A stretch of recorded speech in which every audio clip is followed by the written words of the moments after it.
किंवा ह्या फॅमिलीशी जे रिलेशन आहे त्याकरता मी पक्ष आणि मी पक्ष सोडून घटक पक्षात गेलो आहे, काँग्रेसमध्ये गेलो नाही.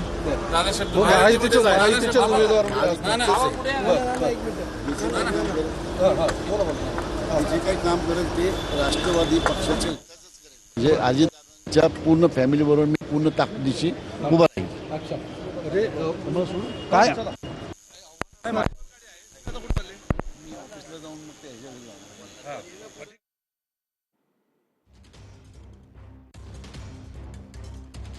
पुण्यामधल्या या अभूतपूर्व अशा या ड्राम्यानंतर आता विक्रम काकडी यांनी आपला उमेदवारी अर्ज भरलाय, तर सुनील टिंगरे यांनी डमी अर्ज इथे भरलेला आहे. मात्र आज सकाळपासूनच पुण्यामध्ये मोठा ड्रामा पाहायला मिळाला. या एकाच जागेवरून अनेक उमेदवार इच्छुक होते.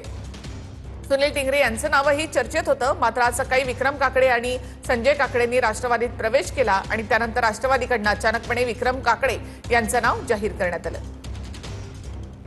संजय काकडे यांची प्रतिक्रिया आपण आता ऐकलेली आहे. राष्ट्रवादी पक्षासोबत आणि पवार कुटुंबासोबत त्या ठिकाणी राहणार. या उमेदवारी आधीच संजय काकडे आणि त्यांचे पुत्र